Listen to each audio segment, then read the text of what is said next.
Hello, guys. It's me, Wilson. Today I'm going to talk about the drug abuse. On this slide, I want to show why drug abuse isn't just an individual problem but something that really occupies public health. Right now, about 1,000 Americans die every week from drug overdoses. That's entire communities which losing friends, parents, and young adults again and again. For decades, our main response was the war on drugs, which is more policing, more arrests, more people in the prison. But that approach has not reduced the drug use or overdose death. Instead, it has hit communities of color especially hard, with higher rates of incarceration and long-term social harm. So the article I used here argues that the substance use disorder should be treated as a public health issue, not a criminal justice issue. That means focusing on prevention, treatment, and recovery support instead of punishment. Now, I want to let the data talk a little bit. The CDC overdose data show that drug overdose is now one of the leading causes of injury death in the United States. CDC uses these data for rapid national and state surveillance so they can see which drugs are driving death and where hotspots are. It's not just death. There's a huge burden of non-fatal overdoses, which people coming to the emergency department or being hospitalized after using opioids, stimulants, or combinations of drugs. Many of them survive, but they often have repeated overdoses and long-term medical and mental health needs. In recent years, we've been seeing over 10,000 overdose deaths per year. The graphs on this slide show how high those numbers are and how synthetic opioids like fentanyl are the big driver. So the data really confirm that that is a large-scale, ongoing public health crisis. Next, I'll zoom in on the nervous system. Because drug abuse really starts with the changes in brain signaling. The different classes of drug change signaling in different ways. The hallucinogens like LSD mainly alter serotonin signaling. They distort perception, mood, and cognition. The stimulants, such as the cocaine or amphetamines, increase dopamine and other neurotransmitters. That creates high alternates, high heart rate and blood pressure, and which cause the chronic usage can damage nerve cells and lead to dependence. Opioids bind opioid receptor and are very powerful at blocking pain and causing euphoria. But they are also breathing, have the slow, which is why they can cause fatal respiratory depression, and they produce strong physical dependence. And the last, which is the depressants like alcohol or benzodiazepines, slow down the central nervous system activity. They can cause relaxation and sedation, but also poor coordination, slow reflexes, and dangerous withdrawals. Next, which is the still focusing on the nervous system. The short-term effects are only part of the story. The long-term drugs are usually causing the structure and function damage of the brain. So on the structurally side, people can lose or remodel the neurons and synapses and lose gray matter in some regions. That's connected to problems with thinking, emotions, and self-control. On the functionally side, the prefrontal cortex and hippocampus become less effective. That means worse decision making, memory, and learning. So it's hard for the person to plan to remember sequences or to stick with treatment. Finally, which is reward system, gets rewired. Repeated dopamine surges from drug use to make normal activities feel less rewarding. The person feels like they need the drug just to feel normal. That's the key part of addiction. It's not just wanting to feel high. It's needing the substance to avoid feeling terrible.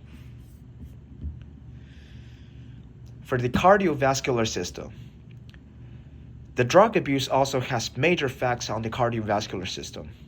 Many addicted drugs are directly cardiotoxic. Substances like methamphetamine, alcohol, and opioids can damage the heart muscle and blood vessel or make existing heart disease worse, which they can raise blood pressure and heart rate, putting chronic strain on the heart. Next is the weaken heart muscle over time. Third, promote arrhythmias where the heart beats irregularly. Last is the interfere with oxygen delivery and blood pressure regulation, especially with opioids. Usually cause the heart failure. I still stick on the cardiovascular system to show how this plays out in the real patients. This slide uses the data from the heart failure cohort. In one large cohort from US San Diego with over 11,000 heart failure patients, 15.2% had a documented substance abuse diagnosis. So this is not a rare problem. When we look at the specific substances, methamphetamine abuse was seen in about 5% of patients and was associated with almost double the number of heart failure emergency visits to hospitalizations. The opioids used for abuse occurred in about 8% of patients and was linked to roughly a 50% higher rate of heart failure hospital encounters. Last, which is the alcohol abuse. It presented in about 4 to 5% of patients and again was associated with around 50% more heart failure encounters. So in people who already have heart failure, the substance abuse is common and clearly makes outcome worse. Now, let's move on. How does the drug abuse affect on the endocrine system? Many drugs can interfere with insulin or how tissues respond to insulin, which leads to reduced insulin release from the pancreas or make tissues less sensitive to insulin.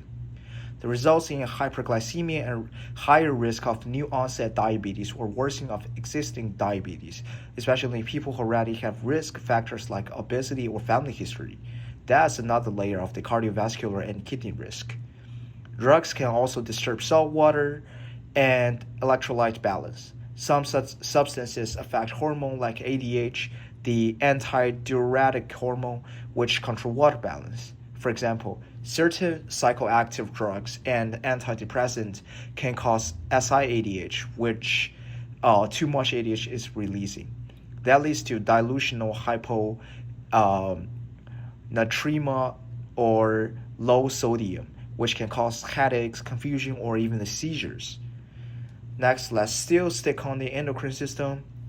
They can block hormone production or trigger excessive hormone release that can cause hypothyroidism, which systems like fatigue, weight gain, and cold intolerance, or hyperthyroidism with weight loss, palpitations, and anxiety.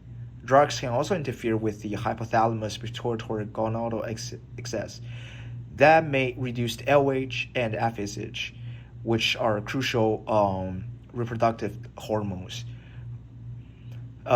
Usually they lead to the low testosterone or estrogen, menstrual irregularities, and decreased sperm count and infertility. So the substance use can really disturb reproductive health and long-term fertility. Last system, which is the renal system and urine system.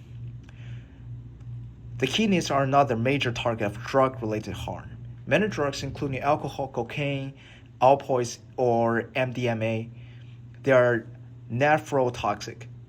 They can cause vasoconstriction of renal blood vessels, oxidative stress, and structural damage to kidney tissues.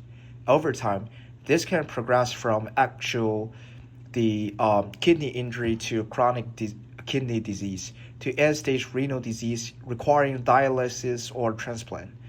Drugs also contribute to acid-base electrolyte disorders, which can be life-threatening. Another important complication is the rhabdomyolysis. Drugs like cocaine, methadone, or meth, or other heavy alcohol use can trigger severe muscle breakdown. When muscle contents like myoglobin are released, they overload the kidneys and can cause actual renal failure. Drugs and alcohol are implicated in up to about 81% of rhabdomyolysis causes, and about half of those patients develop acute kidney failure. Which is the last part. Let's talk about stick on the renal and urine system. With chronic alcohol misuse, the kidneys can develop the fluid and electrolyte imbalance, kidney enlargement and structural changes, impaired renal metabolism of alcohol, etc. These symptoms, and especially the cocaine, has a different profile, which can cause intense renal vessel constriction and malignant hypertension.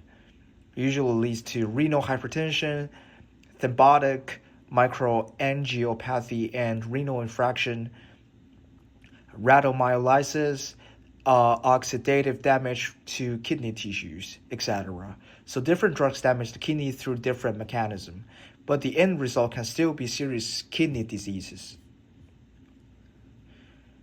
Now let's talk about the public health approaches therapies. From a public health perspective, we start with prevention and harm reduction. Community and school-based programs that reduce risk factors for use, and harm reduction services like syringe programs and naloxone disruption to prevent infections and death. Then we have the evidence-based treatment. Behavior therapy such as cognitive behavior therapy, motivation interviewing, and contingency management. And the medications for opioid use disorder, including methadone, buprenorphine, and extended release naltrexone.